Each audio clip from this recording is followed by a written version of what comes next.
యోహాను సువార్త 10వ అధ్యాయము. యోహాను సువార్త 10వ అధ్యాయము.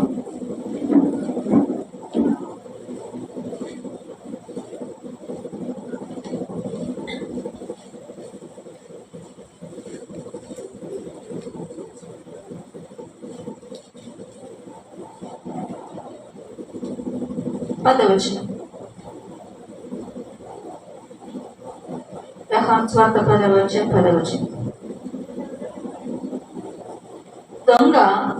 దొంగతనమును హత్యను నాశనమును చేయటకు వచ్చును, కానీ మరి దేనికి రాడు.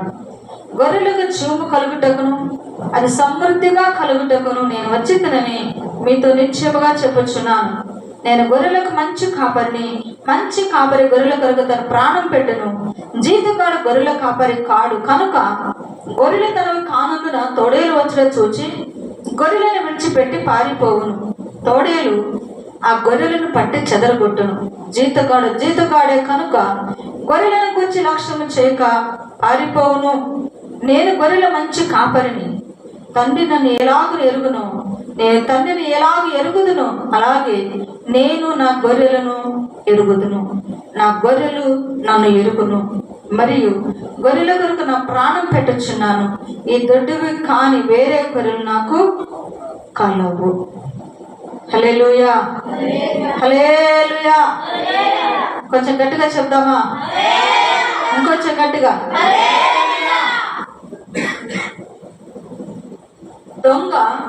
దొంగతనమును హత్యను నాశనమును చేయవచ్చును. దొంగోడు ఎవరు చెప్పండి? దొంగోడు ఎవరు? సాతాను. ఏమంటా చెప్పండి? దొంగోడు చేస్తాడంట. ఏమేం చేస్తాడు చెప్పండి? దొంగోడు 1 దొంగతనము చేస్తాడు, 2 హత్య చేస్తాడు, 3 నాశనం చేస్తాడు. దొంగోడు చేసే పనులు ఏంటి? ఆ దొంగోడైనా మామూలుగా ఏమేం చేస్తాడు చెప్పండి? 1 దొంగతనం చేస్తాడు, ఏమైనా. 2వది హత్య చేస్తాడు, అంటే వాళ్ళు సహకరించకపోతే. 3వది నాశనము చేస్తాడు. అర్థమవుతుందా? దొంగడు వచ్చేది దొంగతనం చేయటానికి, అంతేనా? మంచోడు వచ్చేది మంచికి వస్తాడు. దొంగడు దేనికి వస్తాడు మన ఇంటికంటే? వాడు దొంగతనం చేయడానికి మాత్రమే వస్తాడంట. ఆ దొంగతనం వీలు కాకపోతే ఏం చేస్తాడు? హత్య చేస్తాడు, అంటే చంపేస్తాడు. 3వది చంపేసిన తర్వాత ఆ కుటుంబం ఏమైపోతుంది? నాశనం అయిపోయిందా లేదా? అంటే వాడి క్రియలు మనం గమనించాలి. సాతాను ఎందుకు వస్తున్నాడు, ఏది దొంగతనం చేస్తున్నాడో గుర్తించాలి. ఇప్పుడు మామూలుగా చిన్న పిల్లలు ఇంట్లో చిన్న వస్తువులు తీసుకెళ్తారు. ఆ దొంగతనం వేరు. చిన్న వస్తువులు దొంగిలించినా పర్వాలేదు, కానీ సాతాను దొంగిలించేది ఏంటి?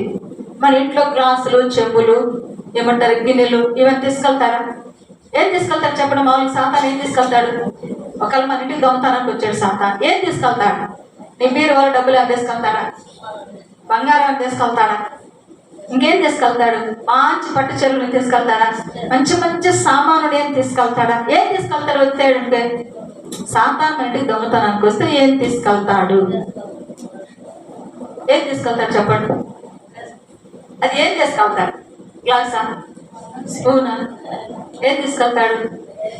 ఏం తీసుకెళ్ళడు. వారు వచ్చేది దొంగతనానికి. అర్థమవుతుందా? విలువైన దొంగతనం చేస్తాడంట. ఏం చేస్తాడు? విలువైన దొంగతనము చేస్తాడు. ఏంటో విలువైందంటే రక్షణ. చెప్పండి. అన్నిటికీ మించి విలువైంది ఏంటి? వెండి కంటే, బంగారం కంటే విలువైంది ఏంటంట? రక్షణ. దాన్ని దొంగతనం చేస్తాడంట. అర్థమైందా మీకు? మామూలు దొంగోడేస్తే బంగారం కొట్టేస్తాడు అనుకున్నాను. మనం బ్రతుకుంటే మన బంగారము సంపాదించుకుంటాం. లేదు ఏదైనా వస్తువులు తీసుకెళ్ళాడు అనుకో, మనం బ్రతుకుంటే మళ్ళీ వస్తువులు సంపాదించుకుంటాం. కానీ రక్షణ ఏం చేస్తున్నాడు? పోనీలే, వాడు తీసుకెళ్ళి మరొక రక్షణ తెచ్చుకుంటావా? లేదు కదా. ఉందే ఒకటే. ఒక్కసారి బాప్తిసం తీసుకుంటారా? 2-3 సార్లు తీసుకుంటారా? అయ్యా సాతాను వచ్చిన రక్షణ తీసుకెళ్ళాడు అయ్యా, మళ్ళీ ఏమంటావా? అడగం కాదు అసలుకి. ఇచ్చేది ఒక్కసారి కాబట్టి ఆ ఒక్కసారి ఇచ్చే రక్షణ ఏం చేస్తాడు? ఆయన వచ్చు పర్యంతం వరకంట ఆ రక్షణ జాగ్రత్తగా కొనసాగించమని వాక్యం సెలవిస్తాము. కానీ మనం ఏం చేస్తాము? సాతాను కూడా ఏంటి మీద పనిచేస్తాడయ్యా అంటే ఈ రక్షణ మీదే పనిచేస్తాడు. ఎలాగైనా సరే ఆమె దగ్గర ఉన్న ఆ రక్షణకి నేను దొంగిలించాలి. ఆమె రక్షణను నేను దొంగిలించాలంటే దేవుడు అంట మనకు ఒక వస్త్రం ఇస్తాడు, రక్షణ వస్త్రం అంటాడు. ఏ వస్త్రం చెప్పండి?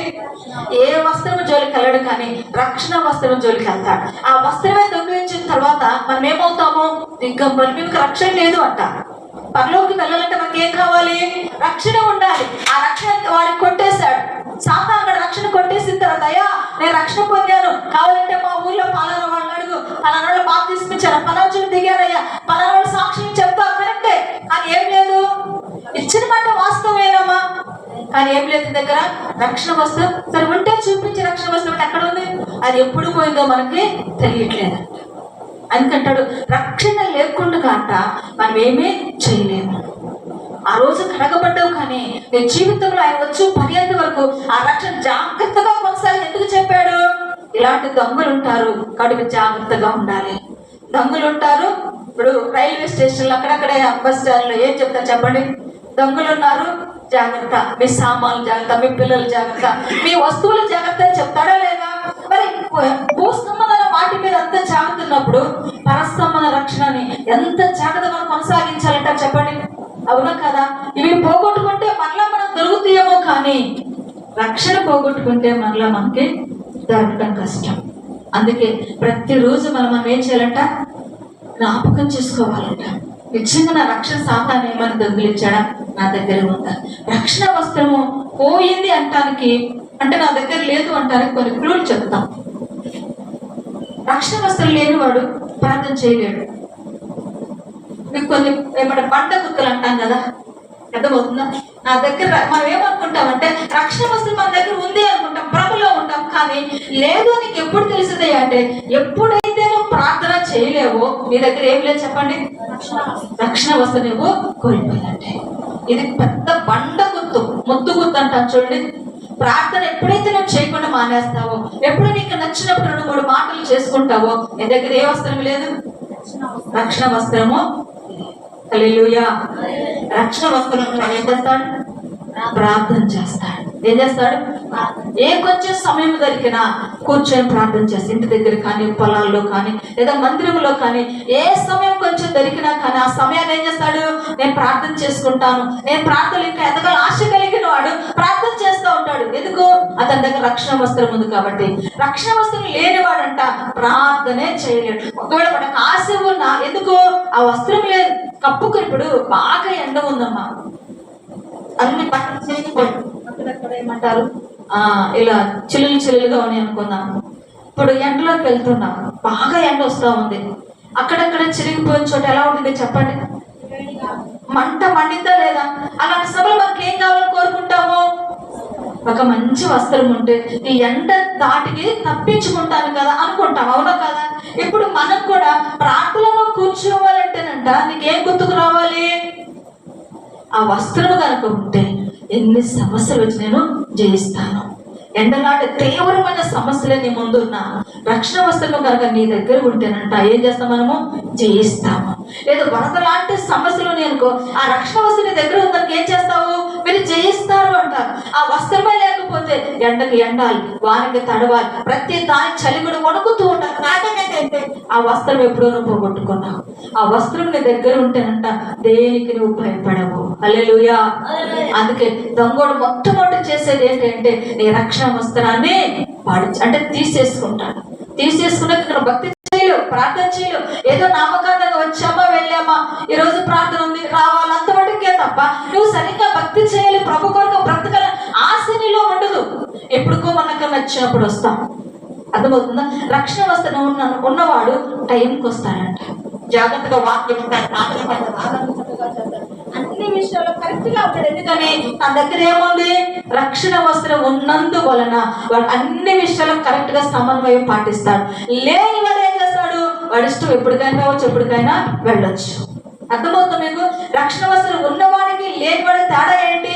అన్ని ఉన్నవాడు ఎంత సామెత ఉందో లోకములో, అన్ని ఉన్నవాడు ఎలా ఉంటాడు? అణిగిమణి ఉంటాడు. ఏమీ లేనిది ఏం చేస్తాడంటే ఇస్తరాకు ఎగిరెగిరి పడిద్దంట. అర్థమవుతుందా? అన్ని ఉన్నవాడు మచ్చటంగా మౌనంగా సమన్వయం పాటిస్తారు, అన్నిట్లో క్రమంగా ఉంటారు. కానీ ఎంత భక్తి ఉంటే చాలు ఏం చేస్తారు చెప్పండి? నా ఎంతటోళ్ళు లేరు అంట. అర్థమవుతుంది మీకు? కొంచెం ప్రార్థన వచ్చిందంట నా ఎంతటోళ్ళు లేరు అంట. ఏదన్నా కొంచెం దేవుడు ఏదైనా ఏమంటారు తెలియచేసినట్టుకో ఇంకా పైన చూసుకోవాలి, నా అంటూ ఇక లేనే లేదు. అందుకంటే రక్షణ వస్త్రము కనుక నీ దగ్గర ఉంది అంటే నువ్వు అన్ని విషయాలు క్రమంగా పాటిస్తావు, క్రమశిక్షణ కలిగి బ్రతుకుతారంట. ఈ సమయానికి ప్రార్థన చేయాలి, ఈ సమయంలో బైబిల్ చదువుకోవాలి, ఇలా నడుచుకోవాలి, ఇలా ఉండాలని చెప్పేసి రక్షణ నిన్ను కొనసాగిస్తూ ఉండిద్దంట. అంతే. హల్లెలూయా. రక్షణ ఉన్న ప్రతి బిడ్డ అంట ఆ రక్షణ ఏం చేస్తారు, చివరి వరకు జాగ్రత్తగా కాపాడుకుంటారు. అయ్యో ఈరోజు ప్రార్థన చేయకపోతే ఎలాగో, ఈరోజు నేను ప్రార్థన చేయాలి, ప్రార్థన మానకూడదని ఆ భయం లోపల పుడతా ఉంటుంది. ఎందుకని రక్షణ నీలో ఉన్నందువలన ఆ భయాన్ని దేవుడే పుట్టిస్తాడు. ఆ రక్షణను కోల్పోయినప్పుడు, ఆ రక్షణ సాధారణ దొంగతనం చేసినప్పుడు అంట నీకు ప్రార్థన చేయడం మనసు ఉండదు.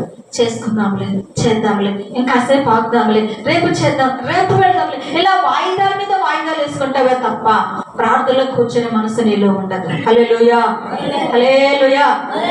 అర్థమైందా మీకు? ఇప్పుడు చెప్పండి, రక్షణ వస్తే మన దగ్గర ఉందా లేదా? ఏమంటే ఉంటే చెప్పాను కదా ముందు గుర్తులు. రక్షణ వస్త్రం లేని వాళ్ళు ప్రార్థన చేయలేరు. హల్లెలూయా. ఉన్నవాళ్ళు ప్రార్థన ఆసక్తి పుట్టిందంట. ఎప్పుడెప్పుడు ప్రార్థన చేసి ఎప్పుడెప్పుడు ప్రార్థన పెడతారు, ఎప్పుడెప్పుడు వెళ్దాం దేవుడి దగ్గరికి అనే ఆశ రక్షణ వస్త్రం ఉన్న వాళ్ళకు ఉంటుంది. లేని వాడికి వెళ్దాంలే, చూద్దాంలే, అందరు వచ్చినాక వెళ్దాంలే, పాటలు అయిపోయాక వెళ్దాంలే, లేదా అది అయిపోయినాక వెళ్దాం, ఈ పని ముగించుకొని వెళ్దాంలే, లేదంటే ఇంకోటి చూసుకుందాంలే, లేదంటే వాయిదా వేసుకుందాం, ఈసారి వెళ్దాంలే అనుకునే వాళ్ళు ఎవరు? రక్షణ వస్త్రము పోగొట్టుకున్నవాడు. అదే దొంగతనం చేస్తాడంట. రెండోది ఏముంది? హత్య. రెండోది ఏంటంట? సాతాను చేసేది రెండోది హత్య చేస్తాడు. ఒకటేమో దొంగతనం చేస్తాడు, రక్షణ దొంగతనం చేస్తాడు. ఇక భక్తి చేయలేడు వాడు. ఇక పైకి నటించి నామకార్థ భక్తి చేయటమే కానీ యేసుక్రీస్తుకి ఇష్టమైన భక్తి వాళ్ళు చేయలేరు. రెండవదంట వాడు ఏం చేస్తాడు అంటే హత్య చేస్తాడు. సాతాను వచ్చి ఏం చేస్తాడు?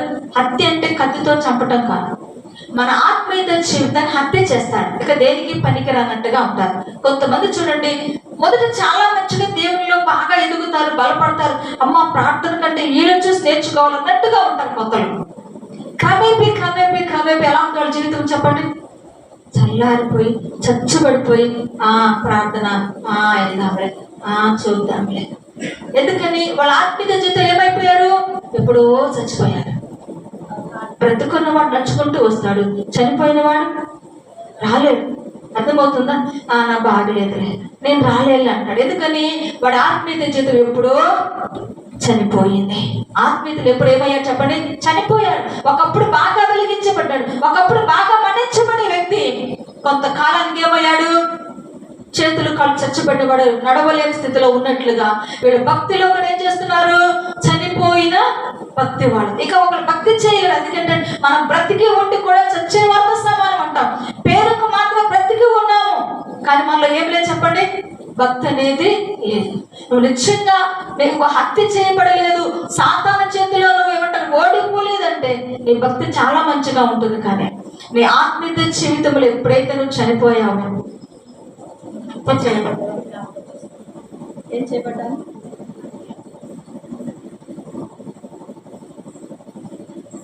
హల్లెలూయా. ఏం చేయబడ్డాను చెప్పండి? హత్య చేయబడ్డాం అని అర్థం. అంటే మన ఆత్మీయ జీవితం ఎలా ఉండాలో ప్రభు కోరుతున్నాడు. ఆత్మీయులు ఎలా ఉంటారు చెప్పండి? ఆత్మీయులు ఎలా ఉంటారు అంటే ప్రార్థనకి వెళ్ళేవాళ్ళు ఎలా ఉంటారు? హత్య చేయబడ్డ వాళ్ళు ఎలా ఉంటారు? చక్కగా నడుస్తారు, చక్కగా మాట్లాడతారు, చక్కగా చురుగ్గా ఉంటారు, మంచిగా పని చేసుకుంటారు. వాళ్ళు బ్రతికి ఉన్నారని తెలుస్తుంది. ఇప్పుడు చనిపోయిన వాళ్ళు లేచి అన్నం తినబడి తింటాడా? లేదు. నడవమంటే నడుస్తాడా? మాట్లాడంటే మాట్లాడతాడు. ఎవడు మాట్లాడలేడు, నడవలేడు. ఎందుకని? వాళ్ళు ఏమయ్యా చెప్పండి? చనిపోయారు.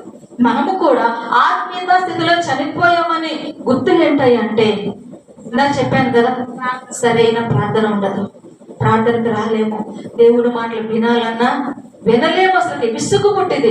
లోక సంబంధ మాటలు ఎంతసేపు వింటాం, కానీ కొంచెం ఆలస్యమైన ఎంతసేపు చెప్పిన ఎంతసేపు అనేది చచ్చని స్థితిలో ఉంటే ఆ మాట నీ నోటికి వచ్చింది, లేకపోతే ఆ మాట నీ నోటికి రానే రాదు. హల్లెలూయా, హల్లెలూయా. నీ నోటికి ఏముండాలి చెప్పండి? బ్రతికి ఉన్నామంటే ఏముండాలి? దేవుడి మాటలు చెబుతున్నప్పుడు ఎలా ఉండాలి చెప్పండి? వినాలా విసిగించుకోవాలి? మీరు చెప్పండి. వినాలా విసిగించుకోవాలి? ఎంతసేపు అనకూడదంట. వాక్యానికి ఎప్పుడైనా ఏమనాలి? ఉంటే నువ్వు బ్రతికి ఉన్న బిడ్డవైతే నువ్వేం చెప్పాలి? ఎంతసేపు చెప్పినా వినాలి. ఇప్పుడు ఉదయం కూర్చుంటాం ఏదన్నా మాటలు కాదు, సాయంత్రం దాకా కూడా మాట్లాడుతానే ఉంటాం. బోర్ కొట్టిద్దా మనకేమైనా? అంటావా? అని లేదు. కానీ వాక్య దగ్గరికి వచ్చి చాలా మంది ఏమంటారు? సార్లు ఆకలి అవుతుందయ్యా అంట. అవునా కదా? ఇప్పుడు చాలా మంది ఇప్పుడు షుగర్ ఉన్న వాళ్ళు మాకు షుగర్ టైం అయింది, ఒకటి అయింది, 2 అయింది, ఇక మేము ఉండలేమయ్యా అంట. అంతేనా కదా? కానీ కొన్నిసార్లు షుగర్ ఉండే వాక్కులు జాగ్రత్తగా ఉంటుంటే ఆ షుగర్ ఒక మూలకెళ్ళి కూర్చునిందంట. హల్లెలూయా. ఎందుకని వీళ్ళ మాట? అందుకే మొదటి శరీరాన్ని జయించగలిగితే ఏదైనా చేస్తావు. నువ్వు శరీరాన్ని జయించలేకపోతే నువ్వు ఏది చేయడమో చేత కాదు. లోపల చెప్తుంది వాక్యం వెనుకలుగా చేసేదంటే ఇది ఆకలి అవుతుంది, వెళ్ళు వెళ్ళు వెళ్ళు వెళ్ళు తిను అని చెప్పేసినప్పుడు అంట నువ్వేం చేయాలా? వాక్యం, మంచి వాక్యం చెప్తుంటే ఆ వాక్యం వినంచి ఎప్పుడైతే నువ్వు తన శరీరానికి చెబుతావో అప్పుడు ఏం చేసే శరీరము నోరు మూసుకొని దాన్ని. కానీ మనం ఏం చేస్తాము? కొంచెం ఆకలి కాగానే రుగ్గునింటికి వెళ్ళి ప్లేట్లు అన్నం వేసుకొని అంటారు. దానికి అలవాటు పడిన తర్వాత ఇక మనం కాసేపు కూడా ఉండలేము. అందుకని శరీరాన్ని ఏం చేయలేకపోతాను చెప్పండి? జయించలేకపోతాను. అంటే నువ్వు నిజంగా హత్య చేయబడ్డావు లేదో నీకు తెలియాలి. వాక్యం వినేటప్పుడే తెలుస్తూ ఉంటుంది మనకి. మనం ఆత్మీయతలో బ్రతికామా చనిపోయామా వాక్యం వినేటప్పుడే 98% తెలిసింది. బ్రతికున్నవాడు ఏం చేస్తాడు? చచ్చిపోయినాడు ఏం చేస్తాడు? పర్ల కాదు. ఎందుకని? నేను ఎప్పుడో చనిపోయాను నాయనలారా అంటారు. హల్లెలూయా. కాబట్టి రెండోది ఏం చేయడానికి వస్తాడంట? వాక్యం విననీయకుండా చేస్తాడంట. ఏం చేస్తాడు? వాక్యం వింటే ఎక్కడ బ్రతుకుతాము. అందుకే దేవుని వాక్యం మళ్ళీ ఏం చేస్తుందంట? బ్రతికిస్తుంది. వీళ్ళు వాక్యం ఎక్కడ బాగుపడతారని చెప్పి సాతాను ఏం చేస్తాడు? చంపేస్తాడు. అందుకే వాక్యం చాలా జాగ్రత్త. నువ్వు బ్రతికి ఉంటే వాక్యం వింటాం. ఆత్మీయతలో చచ్చిపోతే వాక్యం నువ్వు వినలేవు. హల్లెలూయా. మూడవ మాట ఏముంది? నాశనము చేయడానికి. మూడోది ఏంటంట? ఏం చేస్తాడంట? నాశనం. చాలా మంది నా కుటుంబం నాశనం అయిపోయింది, నా బిడ్డల చేత నాశనం అయిపోయింటే ఇంక ఏ ఆధారము లేదు. అర్థమవుతుందా? ఇప్పుడు ఒకటి దొంగతనం చేసేసాడు, 2 హత్య చేసేసాడు, 3 సర్లే పిల్లలు ఎవరో ఒకరు ఉన్నారులే మాకు సపోర్ట్గా ఉందంటే అది కూడా లేకుండా ఏం చేశాడు? నా సర్వనాశనం అంటారు చూడండి. ఇంక ఏ ఆధారము? ఇప్పుడు కొన్ని సందర్భాలు అప్పులు ఉన్నప్పుడు ఉన్న ఇంటిని కూడా అమ్మేసుకున్నారు అనుకో, ఏమైనా అర్థం దానికి? ఉంటానికి ఆధారము లేదయ్యా, నా కుటుంబం అంతా సర్వనాశనం అయిపోయిందయ్యా. ఏదో ఒక దాన్ని బట్టి ఇదిగో నా కుటుంబం ఇలాగా నాశనం అయిపోయింది, బ్రతకటానికి బ్రతుకు తెరుగు కోసం ఏది కూడా లేదు అని ఎలా చెప్పుకుంటారో సాతాను చేసే మూడో అస్త్రం ఏంటంటే నాశనము చేస్తాడంటే మరొకటి ఆధారం అనేది లేకుండా చేస్తాడంటే అరే ఈ సమస్యలో కూడా ఇది చివరి అవకాశము, ఈ అవకాశం దేవుడిని ఆధారపడతాము అనే మాట రానీకుండా అస్త్రాన్ని ఉపయోగిస్తాడంట. హల్లెలూయా. అర్థమవుతాం మీకు? నాశనం అంటే అర్థం ఏంటంటే ఇంకేం లేదు, ఈ అవకాశం ఈ చివరి మూమెంట్లైనా ప్రభు దగ్గరికి వెళ్దాం, ప్రభు మీద ఆధారపడదాం, ఆనుకుందామనే ఆ మాట ఆలోచన రాకుండా వాడు ఏం చేస్తుంటాడు? నాశనం చేస్తాడంటే వాడిని మామూలుగా ఏం చేస్తాడు? చనిపోవటానికి ప్రేరేపిస్తాడు. అర్థమైందా మీకు? మూడో అస్త్రం ఏంది?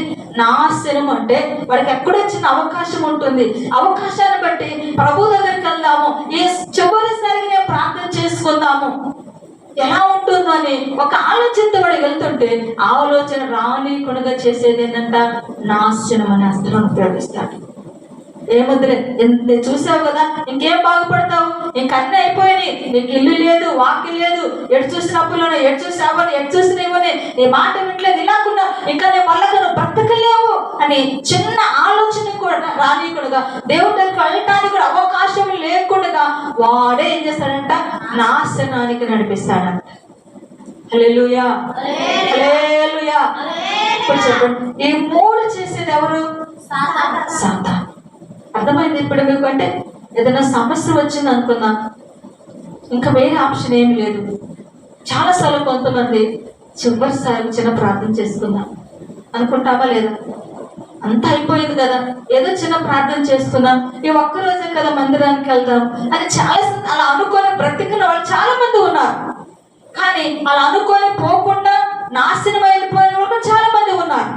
వాళ్ళు ఎవరు గొప్పవాళ్ళు అంటే సాతాను అస్తనాన్ని జయించి మందిరానికి వచ్చి దేవుని కొరకు నిలబడిన వాళ్ళే గొప్పవాళ్ళు. హల్లెలూయా, హల్లెలూయా. ఇప్పుడు చెప్పండి, సాతాను ఏమేమి చేసింది చెప్పండి? మన ఇంటికి వస్తే ఏమేమి చేసింది? 1 దొంగతనం, 2 హత్య, 3 మళ్ళా చెప్పండి. దొంగతనం, హత్య, నాశనం. మళ్ళా దొంగతనము, హత్య, నాశనం. ఈ మూడిట్లో ఏ ఒక్కటి జరిగినా సాతాను మన దగ్గర ఉన్న 3 జరగవచ్చు, లేదా 3లో 1 అయినా జరగచ్చు, 3లో 2 అయినా జరగచ్చు. 3లో ఏది జరిగినా మనం గుర్తించాల్సింది ఏంటి? సాతాను నా ఇంటికి వచ్చాడు. హల్లెలూయా. ఏమి దొంగతనం చేసాడో గుర్తించగలిగితే చాలు. 2వది, నీ ఆత్మీయత స్థితి హత్య చేయబడిందా బ్రతికుందో గుర్తించాం. 3వది, సమస్యలో మనం ప్రార్థన చేసుకోనీయకుండా దేవునికి ఏది ఎడబాటు చేస్తుందో గుర్తించాలి. కొంతమంది సమస్యలు వస్తే ప్రార్థన చేయాలి, తెలుసా మీకు? చేస్తారా? చేయలే. ఎందుకని?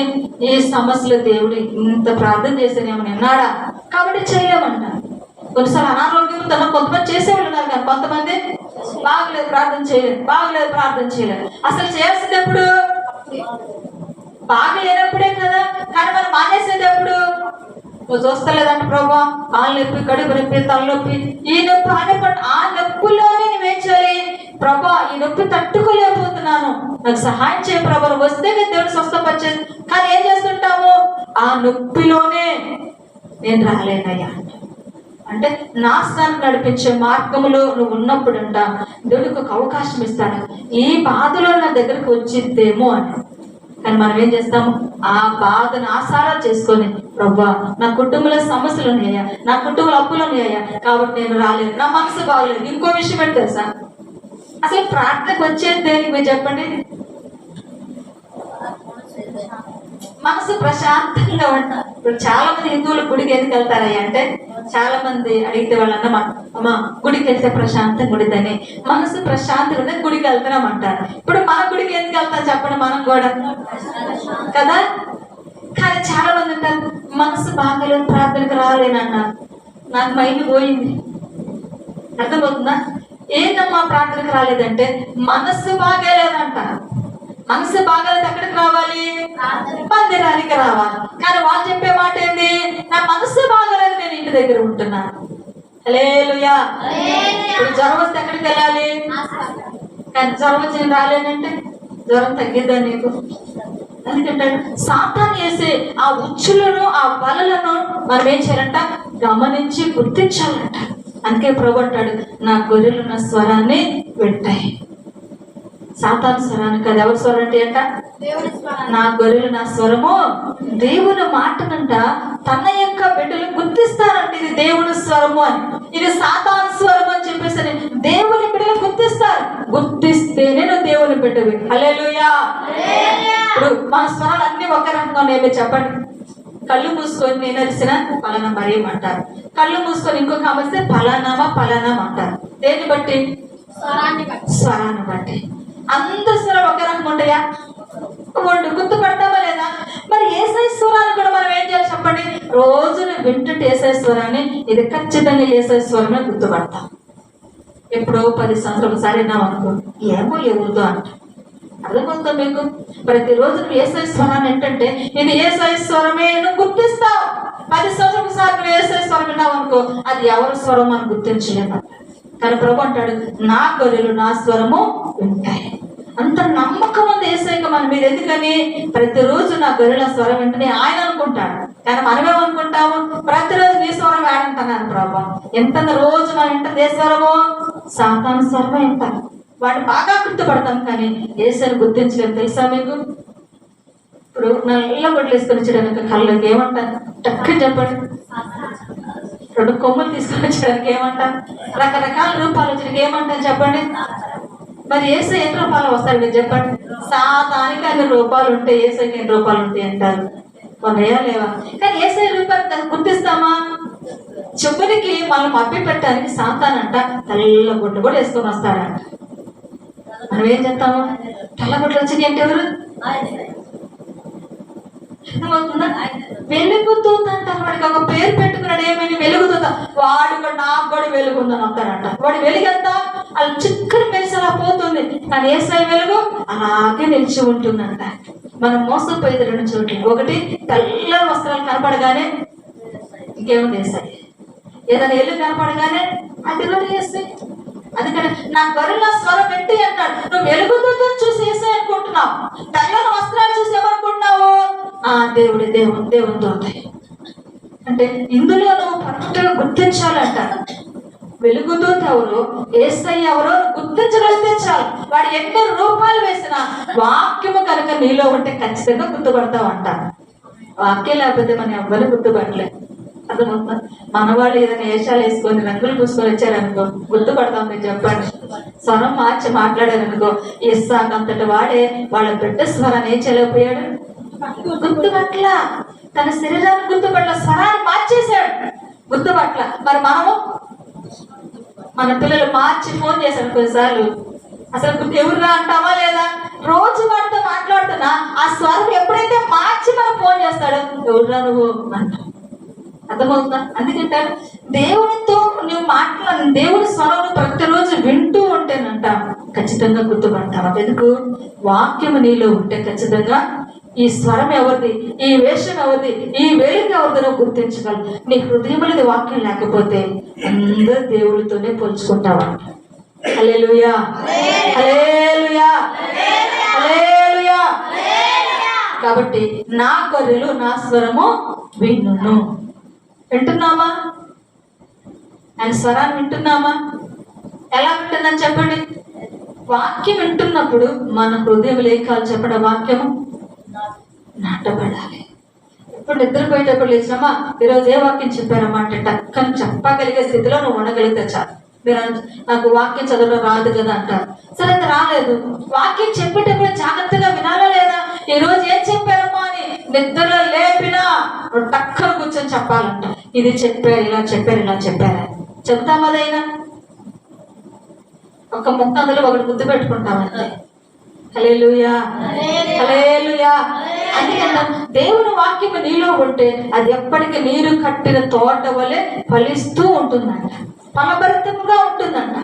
వాక్యము నీలో లేకపోతే నువ్వు ఎవరు ఏమిటో గుర్తించలే. మన ఇంటికి దొంగోడే వస్తున్నాడా, మంచోడు వస్తున్నాడా నువ్వు గుర్తించాలంటే నీ హృదయంలో వాక్యం ఉంటే చాలు. ఆ వాక్యమేనంట వాడు దొంగోడో మంచోడో గుర్తించిందంట. వీడు దొంగోడు, వీడు సాతాను రూపంలో ఉన్న దొంగోడు, కాబట్టి జాగ్రత్త అని చెప్పిందంట వాక్యం. ఒకళ్ళ మంచోడు అనుకో, పర్వాలేదు వీడు మంచోడే అంటే ఏది మనం కన్ఫర్మ్ చేస్తుంటే వాక్యమే.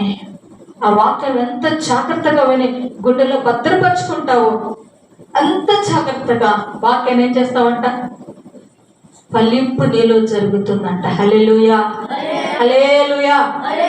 కాబట్టి సాతాను చేసే యుక్తులు మనం గుర్తించాలంటే, దేవుని స్వరం వినాలంటే దేవుని వాక్యము కనుక నీలో ఉంటే, నా గొర్రెల స్వరం వింటే అని దేవుడు చెప్తున్నాడు. కాబట్టి ఎప్పుడైనా స్వరాన్ని ప్రతిరోజు వింటూ వింటూ వింటూ ఉన్నావో, విన్న దాన్ని ఎప్పుడైనా గ్రహిస్తావో అప్పుడు నీకు గుర్తుపడతా ఇది దేవుడి స్వరము, ఇది సాతాను స్వరం. ఇదిగో వీడు నాశనానికి వచ్చాడు, వీడు హత్య చేయడానికి వచ్చాడు, ఈయన దొంగతనం చేయడానికి వచ్చాడని అప్పుడు నువ్వు గుర్తించి ఆ దొంగతనం జరగకుండా, ఆ హత్య జరగకుండా, ఆ నాశనం నీ మీదకి రాకుండా నిన్ను కాపాడుకుంటావు. హల్లెలూయా, హల్లెలూయా. కాబట్టి వీటన్నిటిని తప్పించుకోవాలంటే నీ దగ్గర ఉన్న ఆధారం ఏంటి? వాక్యం. ఏముండాలి చెప్పండి? నీలో వాక్యం ఉంటే ఆ వాక్యం ఆధారంగా అంట ఈ దొంగతనం జరగకుండా, ఈ హత్య జరగకుండా, ఈ నాశనం నీ మీదకి రాకుండా దేవుడిని కాచి కాపాడును గాక. ఆమేన్. దేవుడి మాటలు దీవించి ఆశీర్వదించును గాక. ఆమేన్.